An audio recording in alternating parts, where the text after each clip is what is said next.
Surono Danu ini gila yang tidak boleh waras. Kedua, Surono Danu ini paling jahat di dunia. Tiganya, Surono Danu ini setengah manusia, setengah iblis. Pas. Itulah kata yang terlintas ketika pertama kali bertemu dengan peneliti pangan ini. Manusia paling jahat maksud Bapak apa?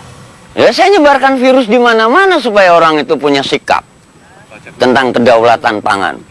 Kita harus berdaulat. Menurut Anda pangan kita saat ini Tidak bagaimana? berdaulat dong. Kalau orang Jawa ngatakan tuh paring-paring kulot yang semboten saged ningal. Vietnam kirim beras ya ke Indonesia kan gitu kan. Ngemis kan. Bibit unggul temuan Surono seolah menjawab kebutuhan beras penduduk Indonesia yang jumlahnya semakin membengkak. Sementara, lahan pertanian semakin sempit, terhimpit pembangunan. Surono tak pernah memikirkan besarnya dana ketika meneliti. Di rumahnya, ia menghasilkan bibit unggul hanya berbekal sebuah alat, pingset. Penelitian itu pun tidak menyerap dana besar. Hanya sekedar untuk saya pada saat dia merokok, ngopi gitu aja. Saya berkeliling Sumatera bagian selatan, Lampung, Sumatera Selatan dan Bengkulu untuk mendapatkan benih-benih unggul lokal. 181 varietas unggul lokal dari umur 4,5 bulan sampai 9 bulan. Berapa lama itu Bapak kumpulkan? 1 tahun. Nah itu baru saya seleksi untuk mendapatkan bisa dijadikan pejantan dan bisa dijadikan betina. Dan kemudian akhirnya berapa lama yang Bapak butuhkan waktunya untuk akhirnya menghasilkan apa yang Bapak sebut? 8 tahun. Dan apakah yang Bapak pernah uji coba atau kembangkan itu hanya untuk varietas padi atau ada tanaman? Ada juga singkong, jagung, kedelai, kacang panjang, kacang tanah, semangka asli Indonesia ya, semua gen. Bukan ragu tapi pernah ngengkel, Mbak. Ngengkel? Ngengkel apa ya, Mbak? Pokoknya nggak percaya, sempat adu argumen. Selama ini yang kita pilih justru tanah kita di sini intinya kan karena terlalu banyak memakai pupuk-pupuk kimia sehingga tanah relatif tandus. Di tahun pertama saya belum percaya dengan pola yang dilakukan. Dari hasil singkong? Dari hasil singkong yang saya tanam juga lebih banyak buahnya. Dari satu pohon? Ya, dari per pohon. Kalau tadinya saya nanam paling banyak 25 ton, tapi sekarang kalau ngomong 40 ton ya bukan spesial.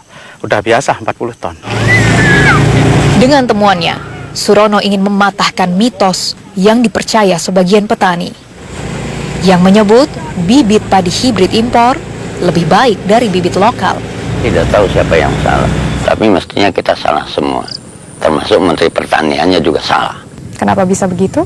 Kenapa mendatangkan benih hybrid dari China? Yang akibatnya tahun-tahun yang lalu di daerah Klaten, di daerah Karanganyar, Magetan, di mana-mana orang merajalela.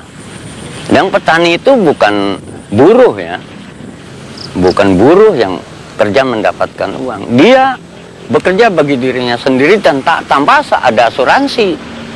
Sekarang kalau diberi benih hybrid yang tidak satu gen dengan benih-benih yang kita punya, apa pemerintah mau ganti? Berapa luas yang tidak panen? Dan berapa kali mereka tidak panen?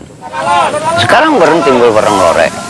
Orang yang dulu ada coklat, putih, hijau, sekarang ada yang belang. Udah ada mutasi gen yang baru. Untuk yang sudah ada saja kita udah payah, apalagi menghadapi yang kita belum tahu bagaimana cara membunuhnya. Bapak sudah pernah mencoba membudidayakan bibit dari padi hibrida? Sudah sekali. Hasilnya bagaimana? Yang saya dapat biasa aja, Mbak.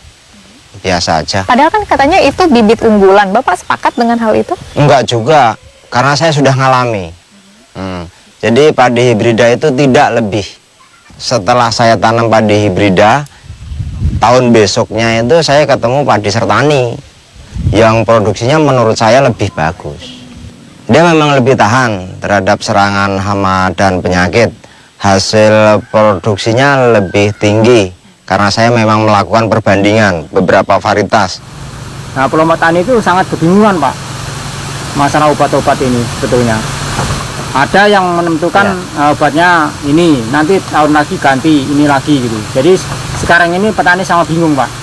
Nah, bagaimana caranya mengendalikan hama yang akan datang itu? Surono tak meraup uang dari bibit unggul temuannya. Bukan menemukan, Lori. Tepatnya Saya melahirkan buah pikiran. Oke. Di sini kesalahan dari pemerintah kita yang lalu mencetak sarjana. Jadi sarjana ini seperti ubin, dicetak, tidak berkembang. Saya ingin melahirkan. Dengan sendirinya akan berkembang. Dari mulai tanah Kairo, Ia berbagi tanpa berharap kembali. Ada permintaan seperti bibit sertani atau juga bibit singkong yang Gele. lainnya itu dari luar Lampung? Sangat luar biasa banyak. Cuma saya kan nggak punya areal untuk pembibitan. Bagaimana cara Bapak memberikannya, mengirimkannya kepada mereka semua? Saya selalu ngirim lewat jasa pos. Terkecuali kalau memang mereka minta nanti ambil sendiri kan gitu ya. Dan Anda memberikan itu gratis? Saya memberikan gratis. Padi dari sertani dan bisa membayar Anda. Betul, itu dari negara luar. Banyak yang sudah tahu kok. Itu 1 gram 400 juta. Dia hanya minta 400 gram. Sedang 1 gram isinya hanya 33 butir. Anda menerima tawaran itu sekali, 2 kali? Berulang.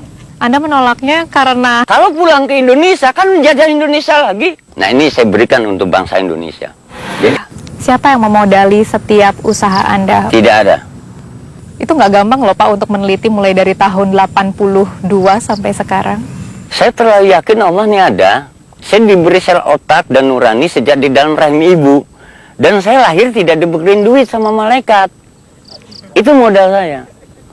Dan mereka juga modal saya ini. Modal.